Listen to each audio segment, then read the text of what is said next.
Welcome to your June 3rd, 2025 briefing on Homeland Intelligence Report. Today's updates focus on three major developments: the emerging profile of the suspect behind the Boulder terrorist attack, strategic implications of Ukraine's unprecedented drone swarm attack on Russia's bomber fleet, a new concern for U.S.-based professionals, the resurgence of foreign intelligence collection efforts targeting public infrastructure, and law enforcement systems. In this and every episode, we strive to provide you with brief, relevant intelligence information free of conspiracy theories and unvetted analysis, content that allows the mature, educated American to make good decisions regarding the state of the world and threats to the homeland. This comes curated for you by an active supervisory rank law enforcement officer with extensive experience in critical incident management, tactical operations, and public order. I am also a former infantry non-commissioned officer, decorated in combat during Operation Iraqi Freedom, and a former U.S. government contract staff member who specialized in intelligence and low visibility, high-threat security. I have significant formal education as well as practical experience in all phases of the intelligence cycle. Through these lenses, I endeavor to read between the lines for you, the consumer, to help you form your own well-informed outlook on the world. No currently classified information will be shared on this channel, ever, period. I want to be upfront with you. I use an AI voice in this because using my own voice would require that I clear my activities through my agency's PIO and attorneys. As always, we ask that if you are looking for a worthy organization to include in your charitable giving, please consider the Third Option Foundation.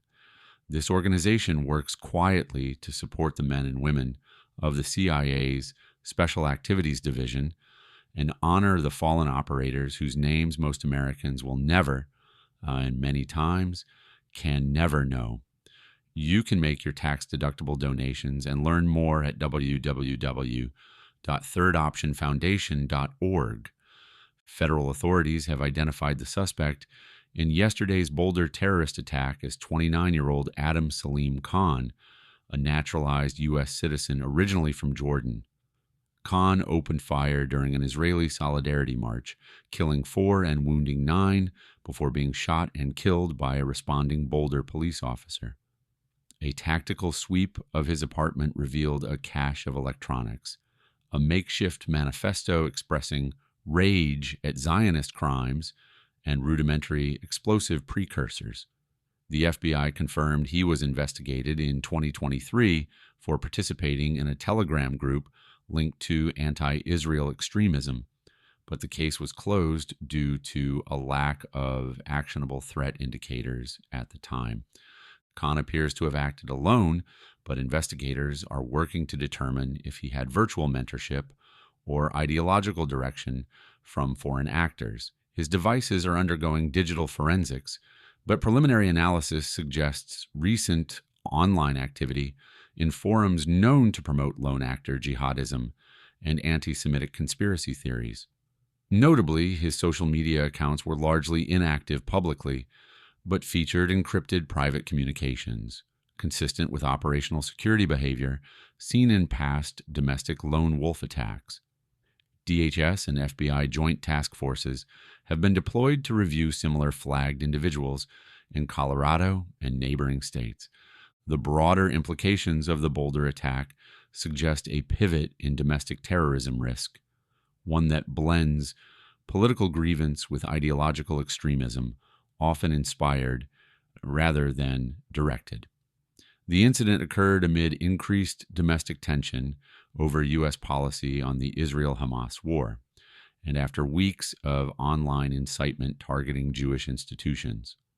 Law enforcement agencies nationwide have been advised to increase visibility at Jewish cultural and religious sites, while fusion centers have been instructed to prioritize lone actor behavioral indicators, especially in online environments. While no broader plot has been uncovered, the potential for retaliatory or copycat attacks is considered elevated. Ukraine's drone swarm strike against Russian airbases at Engels and Tchaikovka, is being hailed by analysts as one of the most strategically significant attacks of the war to date.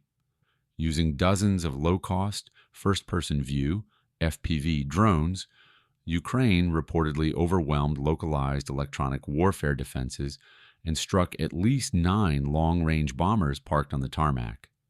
Satellite images released by private firms show scorch marks, collapsed hangar structures, and at least 3 aircraft visibly destroyed. This strike represents a leap forward in Ukraine's unmanned systems doctrine, signaling that drone saturation tactics can threaten hardened targets hundreds of miles behind enemy lines. According to Ukrainian defense officials, the mission involved a hybrid of domestically produced drones and modified Western-supplied UAVs launched in coordinated waves to penetrate defense-in-depth systems. The choice to target strategic bomber assets underscores Kiev's intent to reduce the Russian capacity for deep strike cruise missile attacks, especially as Moscow has ramped up aerial bombardment of Ukrainian energy and logistics nodes. NATO officials have privately confirmed that advisors assisted in developing the swarm's targeting logic, and that this success will inform doctrine for allied militaries looking to counter peer-state air dominance. For Western planners, this attack is a wake-up call on 2 fronts. First, it shows the scalability and affordability of swarm tactics that can neutralize billion-dollar platforms using commercially adaptable tools. Second, it challenges the survivability of traditional air assets in a drone-saturated environment. U.S. military observers are reportedly reassessing base security and hardening standards at several overseas locations, including in the Indo-Pacific, where a Chinese drone threat would mirror some of the operational parameters Ukraine just demonstrated. This isn't just about Ukraine, it's about the future of airbase vulnerability worldwide. In a shift from high-level intelligence collection to more localized targeting, the FBI and NSA have issued a joint advisory warning that foreign intelligence actors are increasingly probing municipal infrastructure and law enforcement systems across the United States. Recent investigations have revealed attempts to compromise vendors providing cloud-based RMS, records management systems, body camera storage platforms, and CAD, computer-aided dispatch systems. These operations appear to be spearheaded by state-sponsored threat actors from China and Russia, aiming to harvest operational data for pattern-of-life intelligence and future disruption scenarios. In one confirmed case, a phishing campaign targeting a Midwestern public safety software provider resulted in unauthorized access to a limited data set containing officer response times, patrol routing, and internal messaging logs. While no malicious changes were made to the systems, intelligence analysts believe this type of intrusion is part of a broader attempt to map vulnerabilities and gather preparatory intelligence.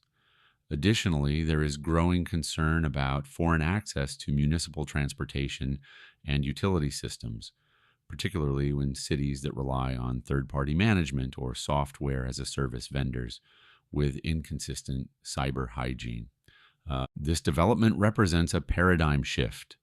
Adversaries are no longer just targeting the federal enterprise.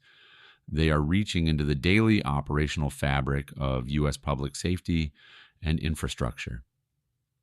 The advisory urges law enforcement leaders to audit their vendors' security protocols, restrict foreign access to sensitive platforms, and ensure two-factor authentication across all cloud-based systems. For intelligence professionals, this signals a widening aperture in foreign collection that now includes entities previously considered below the threat radar. Local and regional agencies are advised to coordinate with fusion centers and DHS field officers to ensure they are part of the National Intelligence Defense in Depth model. As always, thank you so much for listening. Please follow us on all of our platforms, which you can find in our Linktree links. Share it with like-minded individuals and on your own platforms. Like always, be well and be well informed.